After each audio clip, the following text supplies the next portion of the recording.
Círculo Rosa, un programa para compartir experiencia, consejos y buena vibra entre mujeres.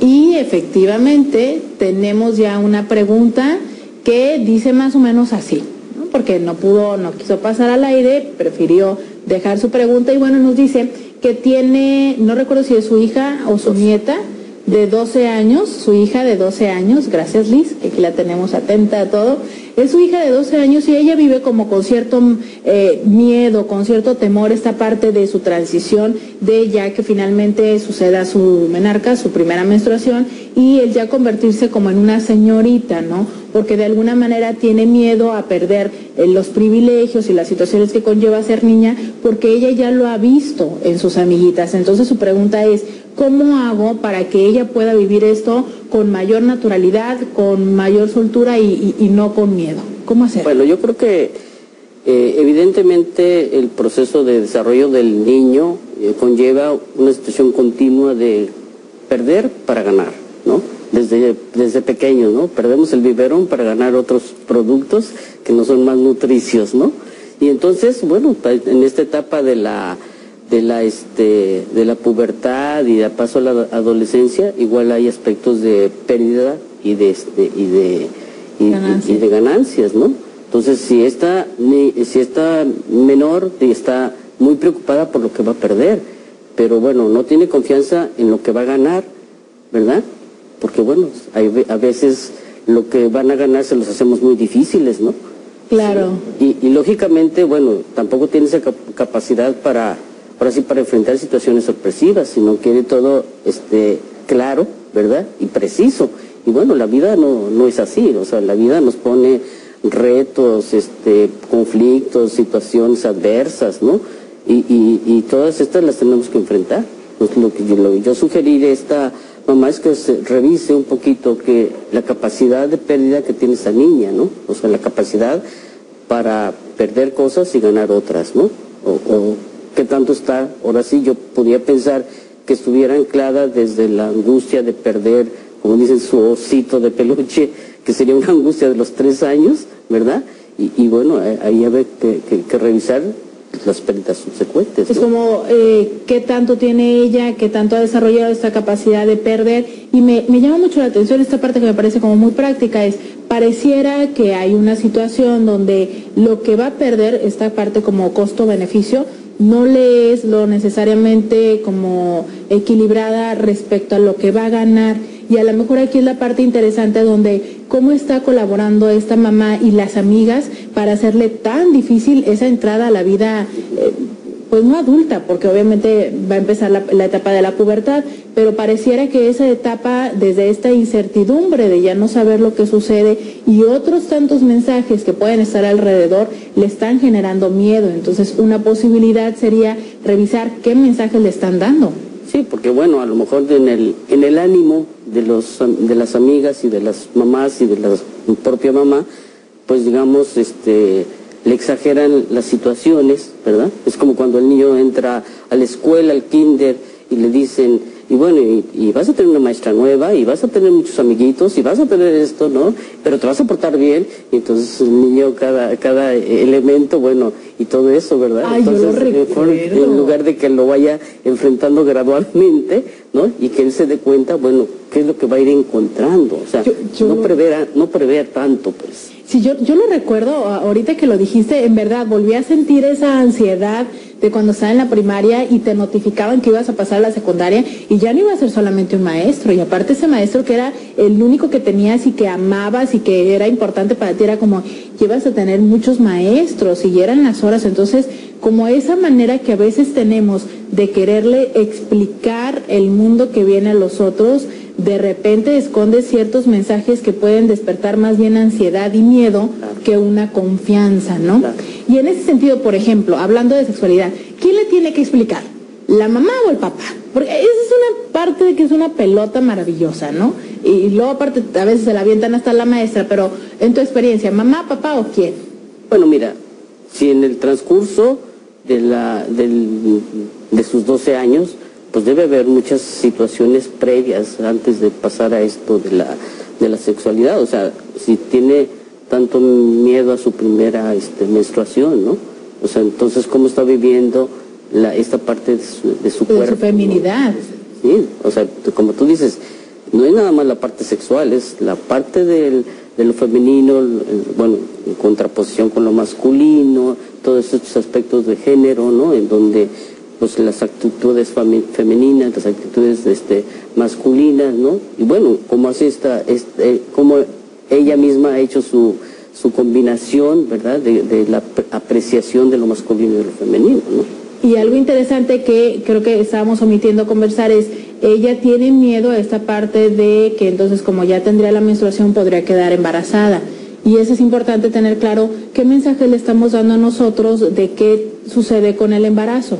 Porque aunque sí es una posibilidad y es un tema que tenemos que prevenir, muchas veces sucede porque es que la mamá ya arruinó su vida, entrecomillándola, entonces le dice, es que yo no repitas lo mismo que yo hice, o mira a tu abuela, o mensajes que de alguna manera, más que abrirle a la información y a la responsabilidad, es como sembrarle el miedo, ¿no? Sí, pues cargarle los temores o los fracasos o pues ahora sí, de la mamá, de la abuela, de la bisabuela, etcétera, ¿no? Entonces no está cargando con su vida, está cargando con 4 vidas atrás, ¿no? Entonces yo creo que eso es muy, muy grave, ¿no?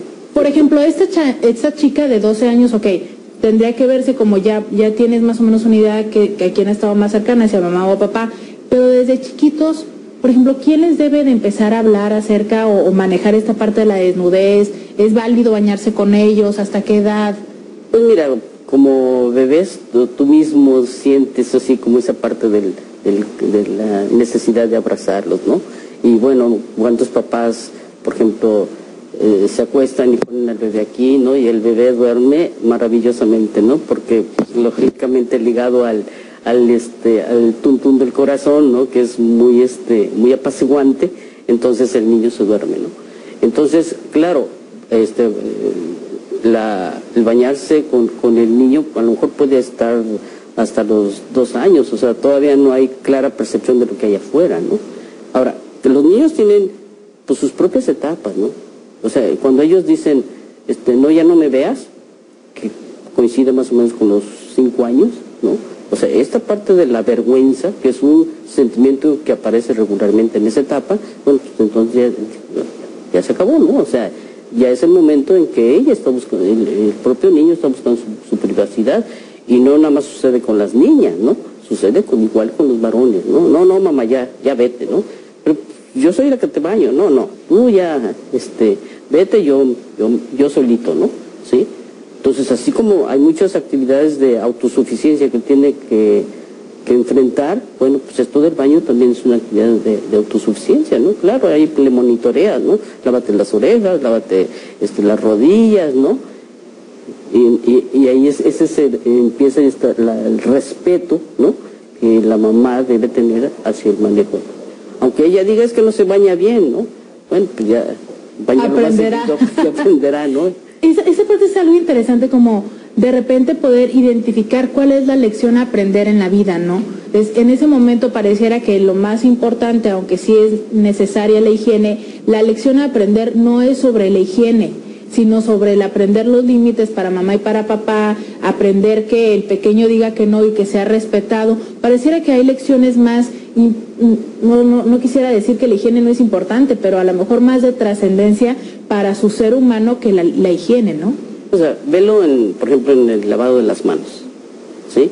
El niño, le dices, a lavarse las manos, tiene 2 años y corre, ¿no? Encantado. El objetivo no es ni la limpieza, ¿verdad? Ni el uso del agua, jabón y la toalla.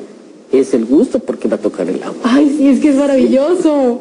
Entonces, eso lo va a llevar necesariamente, ¿verdad?, a desear lavarse las manos. Claro. ¿No? A los 4 años es estricto. Tiene que haber jabón, agua y toalla. Si le falta cualquiera de los ingredientes, para él no fue lavarse las manos. Entonces, tiene que cambiar el concepto. Ya es el lavarse las manos por la parte de seguir una instrucción, ¿no? Así ¿sí? es. Y después, bueno, va variando, ¿no? Entonces vemos cada etapa es diferente, ¿no? Y bueno, regresamos en breve con más preguntas, 682-3450, pregunta @robertomedina.com. Tenemos una más que vamos a estar contestando. Regresamos muy pronto. Círculo Rosa, un programa para compartir experiencia, consejos y buena vibra entre mujeres. Y qué bueno, los felicito de que estén aprovechando esta gran oportunidad que tenemos hoy. Y Marta de Otay nos hace otra pregunta que dice: ¿cómo puede ayudar a su sobrino de 6 años que miente muy seguido y a pesar de que sabe que miente, insiste sosteniendo sus mentiras? Ella cree que, bueno, que de alguna manera lo hace porque la mamá del pequeño también tiene este hábito. ¿Cómo lidiamos con las mentiras? Mira, yo creo que tendríamos que revisar para qué miente. Si a los 6 años realmente va a mentir para evadir tareas, principalmente, ¿no? Claro. ¿Sí? Porque pues, las mentiras de la mamá y las de él, yo supongo que deben tener una función diferente, ¿no? ¿Sí? Entonces, ahí habría que pensar realmente qué está tratando de evadir, ¿no? Ahora, si son otro tipo de mentiras, pues tendría, o sea, a mí se me ocurre pensar que si hay variación en las reglas definidas en esa familia, y entonces él está aprendiendo, como dicen, a usar o a defenderse, ¿no? Digo, en esa situación de muchas reglas y muchas figuras de autoridad, el niño aprende cómo evadir las reglas, ¿verdad? O cómo cumplirlas dependiendo del adulto que tenga enfrente. Claro. ¿No? Si tiene el adulto severo, estricto, rígido, pues se le va a cuadrar, pero si no, se va a buscar cómo evadir la tarea. Yo quiero decir que, reconociendo que yo no soy especialista en niños, lo que siempre he hablado, lo que quisiera decir es lo siguiente: como yo atiendo adultos y parejas, entonces sí es como importante tener claro que cuando los pequeños y los chicos tienen una situación que están presentando, la mayoría de las veces tiene que ver con cosas de mamá y de papá. Entonces, muy probablemente, como ya lo comenta Milena como experta, tiene que ver con reglas y con situaciones que no están claras para el pequeño en casa, por lo que quien tiene que trabajar en esto es mamá. Y si hay papá o quien esté haciendo esa función de papá. Y entonces en ese sentido es como importante darnos cuenta que como adultos también tenemos más recursos, también tenemos más herramientas y podemos hacer más en toda esta historia. De repente quererle cargar todo al pequeño, que él es el del problema y que lo solucione, es algo un poco difícil para el chavito, pero también es como adultos tomar esta responsabilidad de quienes tienen que solucionar esta historia. Y ahí mi sugerencia sería: la mamá a lo mejor como poner un poquito más de atención, ¿no? En estas reglas y en estas situaciones, de ver qué es lo que está sucediendo, que el chavo necesita evadir y escapar. Claro. Otra posibilidad es que, o sea, a veces se antoja como mentira, y lo que hacen los niños es dar respuestas en fantasía, o con personajes o con elementos de su fantasía. Entonces yo creo que hay que distinguir cuando él está hablando de una situación ficticia, parte de su fantasía, ¿no? Que esta empieza desde los 3 años, ¿no? Claro. ¿Sí? Y un niño de 6 años no está exento de que viva en su fantasía, ¿no? Que todavía lo puede utilizar como un recurso, aunque no tendría que ser la mayoría de las veces, ¿no? Claro. Tenemos una llamada acá. Buenos días. ¿Qué tal, Roberta? ¿Cómo estás? Buenos días. Muy buenos días. Edmundo, ¿cómo estás? Muy bien, encantado de venirlas escuchando. Es un manjar estar escuchándolas a las dos. Y bueno, pues algo que a lo mejor no saben la una de la otra es que cuando a mí me sobrepasa mi capacidad en lo sexual, te mando gente a ti. Ay, gracias. Y cuando tengo un niño que referir, se lo mando a Milena Chang. Entonces ahí ustedes son mis psicólogas de apoyo y las admiro mucho a las dos y me encanta estarlas escuchando en un mismo programa. Ay, muchas gracias, Edmundo. Maravillosa tu llamada, muchísimas gracias. Seguramente ya lo reconocieron, él es Edmundo Sánchez, también un psicólogo ya de mucho carrera, prestigio y la verdad, pues una gran persona y también muy activo en los medios de comunicación. Entonces recibir esta llamada y estas palabras son un privilegio y pues muchas gracias, también es compartido, Edmundo. Muchísimas gracias, las felicito de verdad. Y pues Milena Chang, tú lo sabes, es una institución en la psicología infantil. Así es. Yo también te reconozco a ti como lo mejor que tenemos en sexología en la región. Así que de verdad las felicito, me encanta que estén juntas y ojalá lo hagan más seguido. Muchas gracias. También, Edmundo, ¿cuándo viene de sexualidad y pareja? Cuando tú me invites, cuenta con ello. Perfecto, muchas gracias. Saludos al mundo. Gracias, un abrazo a las dos. Hasta Gracias. luego. Sí. Sí, Edmundo es como también una persona que ha hecho mucho trabajo dentro del área de la psicología para poder llevar la psicología a la mayoría de las personas. De repente la pensamos pero es tan presente y tan palpable, sí, que yo en ese sentido reconozco mucho a Edmundo. Que hay una y mil formas de trabajar en psicología, ¿no? Sí, no nada más son los gabinetes o los consultorios, ¿no? Así. Y bueno, él lo ha hecho mucho en ese aspecto más público, ¿no? Sí, menos privado. Y en ese sentido, entre lo público y lo privado, hay una pregunta. ¿Cómo explicarle a los niños qué es público y qué es privado? Desde lo sexológico es muy importante, ¿no? Es como al momento en el que ellos tienen ciertos tocamientos por la mera sensación de que es placentera, una recomendación desde lo sexológico es explicarles dónde y cómo hacerlo. Pero a ver, ¿cómo se hace? Empieza desde la noción de tu cuerpo, ¿no? O sea, ¿qué expones, qué no expones?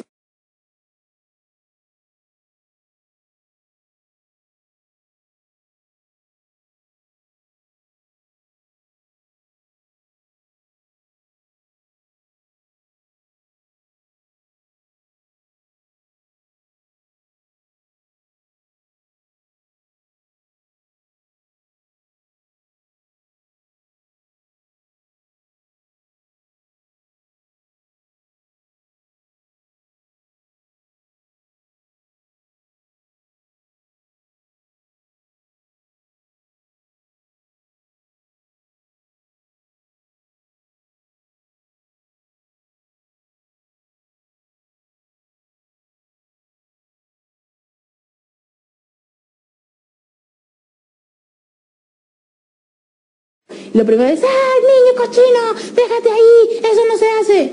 ¿Cómo se les debe hablar? Por favor, díselos, por favor. Pues en principio tienes que entender que tienes sensaciones, ¿no? O sea, yo creo que algo que ha perdido ahora sí que el público en general, es entender que el niño es sensaciones, impulsos, ¿no? Impulsos placenteros, agradables y desagradables, ¿no? Entonces, el niño vive de esta situación de sus propias sensaciones.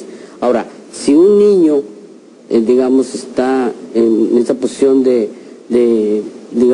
este tipo de juegos, bueno, tienes que pensar qué pasa, por lo cual tiene que optar por ese tipo de juego. O sea, si no hay, como dicen, la expresión del juego a través de de aventar pelota, ¿no? Porque si pega, no pegues. Si tira, no tires. Si tumba, no tumbes. Si destroza o quiere investigar, no destruyas. Entonces, pues las sensaciones se quedan acá, las necesidades físicas de movimiento, entonces se quedan acá. Entonces tiene que salir por algún lado, ¿no? Claro. Si tú le das otra salida, entonces él la va a canalizar por ahí, ¿no? Milena, rápidamente, tu teléfono, ¿dónde se pueden comunicar contigo? Al 634-7519. 634-7519 es el teléfono de Milena Chan, especialista en chicos, en pequeños y también en adolescentes, ¿no? Parte de tu equipo también trabajan con adolescentes, entonces ella es la mejor opción que puedas tomar, y muchísimas gracias por haber estado con nosotros en este programa. Por invitarme. He hablado con ella y le he dicho que bueno, tenemos otros programas que hablar acerca de cómo lidiar con el divorcio de los papás y algunos otros tantos en los que ya dijo que aquí va a estar, y estaremos avisándote a través de nuestro Facebook de la Sexóloga de Tijuana, a través del programa cada jueves de sexualidad. Recuerda, mi nombre es Roberta Medina, soy psicóloga, sexóloga y terapeuta sexual. Si tienes algún problema de pareja o de sexualidad que quieras atender, llama 681-1993 o robertamedina.com. Un placer estar cada jueves aquí contigo. Te invito a que mañana acompañes a Claudia Esparza a las 11 también en Círculo Rosa. Un beso de despedida a Radio Hispana 1470 del AM, a quienes nos han acompañado. El próximo jueves hablemos del virus del papiloma humano y de otras tantas infecciones con la ginecóloga Guadalupe Pío. Un beso. Nos escuchamos. Círculo Rosa, un programa para compartir experiencia, consejos y buena vibra entre mujeres.